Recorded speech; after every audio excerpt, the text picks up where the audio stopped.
parent die is like a very surreal experience. And I think anybody who's had a parent die, you can agree that it really doesn't feel real. Like it doesn't feel like, some days it genuinely doesn't feel like it actually happened, especially when it's fresh. My mom died when I was 19. She had 5 heart attacks, and that happened. I just wanted to like share some lessons that I've learned and things that her death taught me, especially when I was around that age all the way up until now, and how like her dying literally changed and altered my entire brain chemistry. You know what I mean? And like my way of living, my perspective, and all the things.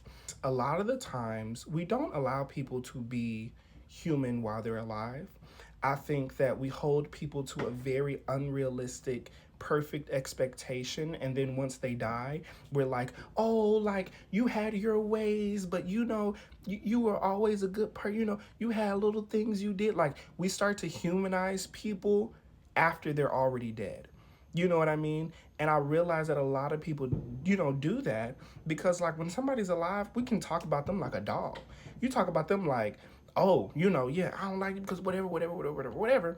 But as soon as this person dies, oh, like, I wish we had to just cut the beef because we just human and we have to remember. I think death has a funny way of reminding all of us of our humanity.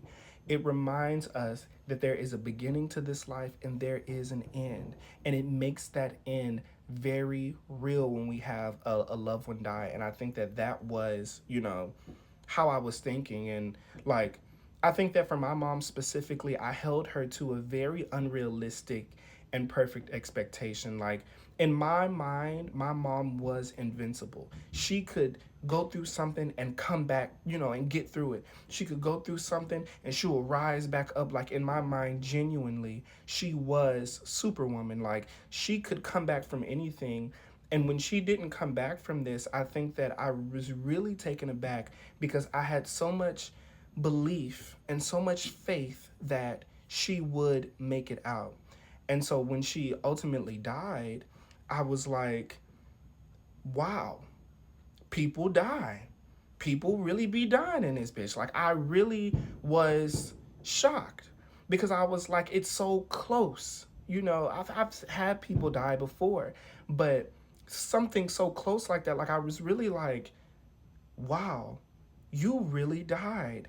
And it helped me take a new approach to me and my father's relationship because me and my father didn't really have the best relationship in the beginning. Because like when I was a kid, like he left and all the types of things. And so it was hard to navigate that relationship as an adult. And so literally I took a new approach with my relationship with him because I was like, mom died, right? And you are the parent that I have left, right? And I think it made me realize that I was holding him to that perfect expectation. I was holding him, I do hold you to an expectation to be a good parent. I do hold you to an expectation to be a good person. I'm so sorry if y'all can hear this. So just please ignore all of that in the background. There is 4th of July, all of that. But I was holding him to a very like perfect expectation, and I was like, well, you have to do this, and you have to do this, and you have to do this, and I never created space for him to be human. I do want you to be a good father. I do want you to hold up to your word and show up and be there for me, but I'm not expecting you anymore to be a perfect person. And I think that that is what really helped us in our relationship. That doesn't mean I just take disrespect. It doesn't mean that I just take, all these things from different people, not just him, but like it means that that's where grace comes in. It's like, okay, you know what? You are human and you are allowed to mess up and you are allowed to make mistakes, and that's okay. You know what I mean? I think that the next thing would be, I feel like, y'all just saw me look at my thing. I'm like, and so the next thing, anyways. But I think that the next thing would be that it was really hard to accept the fact that my mom's life ended and mine did not. I talked about that on one of my pages that I have on TikTok and on Instagram. And I was like, I feel like one of the hardest pills to swallow as a person who lost their parent and who loses anybody when it comes to grief at all is that their life ended and mine did not. And that's a very hard thing to grasp because grief makes you feel like everything pauses.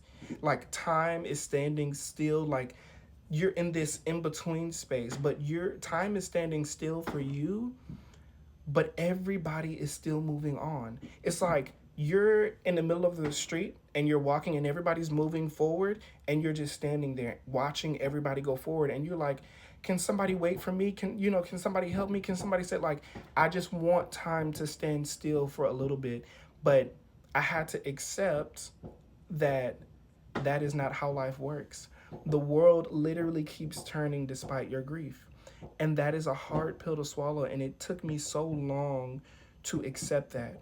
Because I was like, why do I have to still get up? And why do I have to still, wash my clothes? Why do I have to still do my hair? And for some of y'all, it may not even be that. It may be, why do I have to still get up and take care of my kids? Why do I have to still get up and make food for my family? Why do I have to still get up and shower? Why do I have to still get up and live? And this person doesn't get that opportunity anymore. This person doesn't get to live anymore. And so what I had to realize was it is not my job to die with her. It is not your job to die with the person that you are grieving. It is your job to honor them by living, by doing exactly what they did and live. Live. And that is a very, very hard pill to swallow when everybody's just moving forward. Everybody is just moving and, just going and going and going. And you feel all of this weight. And it's even more difficult because, like, after a while, people kind of stop caring about your grief. You know what I mean? Like, after a while, people think that your grief is performative. If it's been a year or once you reach that like year or 2 year mark, people start being like, oh, well, girl, as if this is just some like, casual, like it was a breakup, like this wasn't a breakup, like somebody died. You know what I mean? Like people feel like your grief is performative if you're grieving too long. And I think that that is such a horrible thing. And that's something that I've experienced where people literally, after like a year or 2 or even months, they're like, oh, child, it's been a year. Oh. And I'm like, oh, what do you mean? Oh, that was my mother. I'll never get to see her again. I'll never be able to talk to her again. The times when I want to call her, when something good happens and I'm like, oh, I just reached 10K on it. I don't get to call her. And she was a supporter of my content creation journey. You know what I mean? I don't get to have those conversations with her. You know what I mean? So it's not just a little, oh, well, child, like it's not that, and I think that it's very difficult to move through life with grief, knowing that everybody just really, not everybody, but a lot of people really just don't care and they're just moving forward. And that the world is going to keep spinning no matter how sad you are, no matter how many times you cry. But you just have to understand that it is not your job to die with them. And the best thing that you could do for them by honoring them and do for yourself is to keep living. Get up, wash your clothes, feed yourself, get something to drink, get some water. Go out with friends if you're feeling up to it. Go start showing your nervous system that you can live even though they're gone.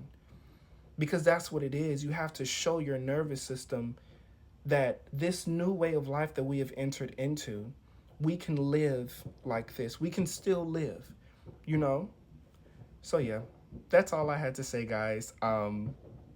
Yeah, I hope you liked the video and I hope you subscribe and all of the things. I'm going to be making more videos where I'm just talking so we can get to know each other. If you've had a parent pass away, comment, say something. And I hope this video touched you in some kind of way. Peace.